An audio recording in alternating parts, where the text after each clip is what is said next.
Bonjour mes élèves. Donc après le chapitre concernant la métamorphisme, on entamera aujourd'hui le troisième chapitre concernant la granitisation et sa relation avec le métamorphisme. On a proposé une activité 9 contenant un document 1. Donc à partir de l'analyse de la carte géologique qu'on a ici, déterminer les caractéristiques du granit d'Anatixie et sa relation avec les roches métamorphiques. Donc, comme on a vu, comme d'habitude, une carte géologique avec sa clé. Donc, on a ici des sédiments datant du Permien, de Carbonifère, sédiments de Permien aussi, Carbonifère, là. Du Cambrien aussi, on a ici des sédiments de Cambrien, du Pontillé. Ensuite, on trouve ici des gabbros. On a ici des gabbros, voilà. Il y a des gabbros par avant. Des gabbros là, ici il y a des gabbros. Voilà. Alors, on a aussi des roches datant du Précambrien, des gneiss et des migmatites. On a ici des gneiss et des migmatites, voilà. Des granites et des granodiorites. Des granites et des granodiorites. Alors, donc, ce qui est bien visible ici, donc, cette analyse, le plus important, ce qu'on trouve des gneiss. Les gneiss qu'on a vus, ce sont des roches métamorphiques. Ces roches métamorphiques, avec des roches, des nouvelles roches, ce que s'appelle des migmatites. Et ces roches-là sont côte à côte, elles sont côte à côte avec une limite moins nette, il n'y a pas de limite, ce sont des roches qui sont mêlées, entrelacées entre eux, ils sont mêlés, voilà, vous trouverez des granites avec des gneiss, c'est des gneiss, c'est des granites, ils sont des roches, ça veut dire qu'il n'y a pas de limite entre les deux, ou bien les trois roches, des gneiss, migmatites et granite et granodiorite. Donc on se pose la question, donc, comment ça se fait qu'on a des roches métamorphiques avoisinant des roches magmatiques sans limite, aussi bien sur une longue distance, c'est une grande distance, on a une grande distance concernant le positionnement. Voilà. Donc, c'est une carte simplifiée de la région d'Oregon. Donc, on va se poser la question comment ça se fait qu'on a des roches de granit avec des roches de gneiss. Avec une roche, la première fois qu'on entend son nom, c'est la migmatite.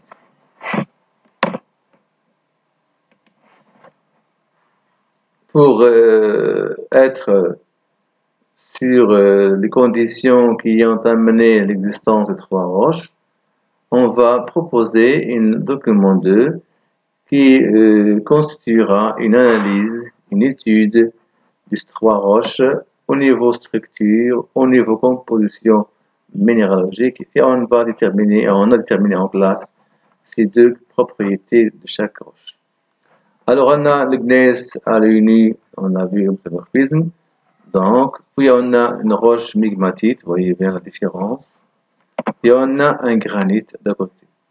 Lorsqu'on observe les compositions, bien l'observation microscopique pour la raison, ces roches-là, on a dit qu'ils ont une structure foliée, donc ils ont une structure foliée qu'on va écrire sur le document, foliacée, avec des minéraux formant des lits sombres et des lits clairs, donc ce sont des micas noirs et des micas sombres. Alors, le plus important, c'est que la migmatite, cette roche-là, on va trouver un mélange de structures. Ça veut dire on va trouver une structure qui est foliée, rappelant la structure du gneiss, et une structure grenue, rappelant la structure du de granit, avec les mêmes minéraux, simplement avec une disposition différente. Donc, on va écrire dans cette case-là, on a une foliacée plus grenue, et là, on a une structure totalement grenue. L'état physique de la roche pendant sa formation, on a vu que la métamorphose se fait dans l'état solide, donc on va écrire ici solide. Là, on a une partie solide plus une partie qui se forme après la fusion, donc on a solide plus liquide. Le granit aussi, il est issu d'une fusion, donc on a des magmas liquides, on va écrire liquide. Donc ce qu'on remarque que la migmatite est une roche de transition entre le gneiss et le granit. Ça veut dire que le gneiss, sous l'effet des températures et des pressions plus encore élevées, dans les régions de collision, où il y a accentuation des deux facteurs, le gneiss va subir une fusion qu'on a appelée une fusion partielle. Ça veut dire qu'il y aura apparition des premières gouttes de liquide. Ces premières gouttes de liquide peuvent rester attachées au gneiss et formeront une partie du granit qui est attachée au gneiss, donc on appelle une migmatite. Si le gneiss a subi totalement une fusion, on a une fusion 100%, on aura la roche du granit. Voilà. Donc, dans cette région-là, cette région a subi des roches, d'accord, sédimentaires, se sont métamorphosées d'abord en schiste, en mécaschiste et en gneiss, et sous l'accentuation des deux facteurs pression et température, ces roches de gneiss ont subi une fusion partielle, donc une grande partie là du gneiss a subi une fusion partielle, et on trouve donc ces gneiss mêlés avec des granites formant des migmatites. Mais alentour de la grande distance, une grande ampleur, on a formation des granites. Ces granites-là sont issus d'une fusion totale du gneiss. D'accord. On passe alors à une sorte d'exercice, à une forme d'exercice qui est simple. Donc, on inclut un exercice par lequel on va voir le devenir d'un magma granitique selon la température et la pression. Le graphique 1 représente la courbe de solidification qui exprime la frontière, donc il y a une frontière qui exprime la frontière entre l'état liquide et l'état solide. L'état liquide et l'état solide du magma granitique.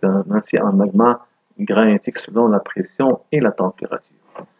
Alors, la première question qu'on a vu, comment varie la température de solidification, du granit en fonction de la pression. Vous voyez que cette température, la température de solidification diminue en fonction de l'élévation, de l'augmentation de la pression. Donc, la température de solidification diminue, on voit qu'il diminue en fonction de l'élévation de la température. Si on se pose un magma granitique, pression 3700 atmosphères et en température 500 degrés, donc on se place ici, dans cette région, et on va descendre jusqu'à 300 atmosphères. Donc on a un point. Ce point-là, on demande des questions, déterminer la pression et la profondeur à laquelle ce magma se solidifie, sachant que sa température n'a pas changé. Donc, ce point-ci, donc on aura un point ici.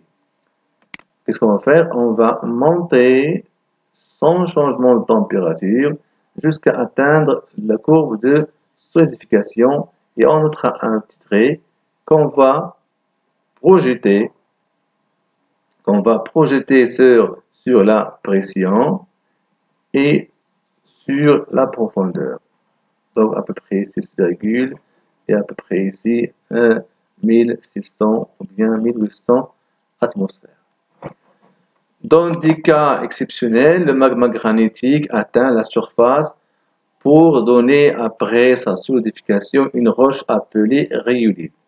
Donc pour que le magma granitique atteigne la surface, ici, donc pour subir un refroidissement rapide, il nous faut que le magma ait encore conservé une température supérieure au bas, presque 1000 degrés C, pour atteindre la surface. Donc, on a cette question sur l'indication. On va déterminer la température minimale nécessaire pour le magma granitique atteint la surface. Déduire la structure de la roche du rhyolite, il y a ici une faute RH. Donc, la structure qu'on a, c'est un refroidissement rapide, donc il est microlithique. Utilisez ces données et vos connaissances pour expliquer l'affleurement des blocs granitiques dans les régions de formation des montagnes. Donc, les régions de formation des montagnes où on a une collision entre croûte continentale et croûte continentale, on aura différentes déformations tectoniques dans le chevauchement menant à l'élévation des structures rocheuses et l'enracinement en profondeur. Ce qui fait que les conditions de température et pression vont changer. Sous les grands effets, sous les grandes températures en profondeur jusqu'à 10 à 9 km en profondeur, des roches se métamorphisent, donnant du gneiss. Ce gneiss va, sous les grands effets de température, va subir une fusion partielle. Cette fusion partielle donnera des premières gouttes de liquide qui donneront, s'il se solidifie avec le gneiss formant des migmatites. Mais lorsqu'il y a une fusion totale de ce gneiss, on aura un magma. Ce magma a deux itinéraires, soit qu'il se solidifie à côté des roches initiales, formant un grand étendue granitique, une grande surface qu'on appelle un granit anatique. Mais certains magmas peuvent se faufiler, peuvent remonter par les fissures de la croûte, entraînant un granit après solidification qu'on appellera un granit intrusif. Donc, les granites intrusifs, par exemple, ici, on a un granit intrusif. Vous voyez bien que ce granit, sur le peloton magma en refroidissement, ce magma-là va se refroidir et il y aura ce qu'on appelle une auréole métamorphique. Ça veut dire que les roches encaissantes vont subir une différenciation de température allant de massif jusqu'à l'extérieur. Les roches les plus proches du massif vont subir une grande température, moins on s'éloigne, moins la température diminue. Donc on aura ici ce qu'on appelle des isogrades, ça veut dire des régions où on a une température différente. Le tout forme une auréole qu'on appelle une auréole de contact. Ça veut dire que ces roches sédimentaires vont subir un métamorphisme qu'on a vu, le seul facteur qui est la température, formant ici donc un métamorphisme thermique ou bien un métamorphisme de contact. Ici en document, ça paraît ce qu'on a vu pour le granit, ce qu'on appelle un granit anatictique. Le granit intrusif, vous voyez c'est un granit et vous voyez que les couches sédimentaires, les roches qui l'entourent ont bien limites, il y a 10 limites nettes, il n'y a pas d'incarnation, il n'y a pas de mélange.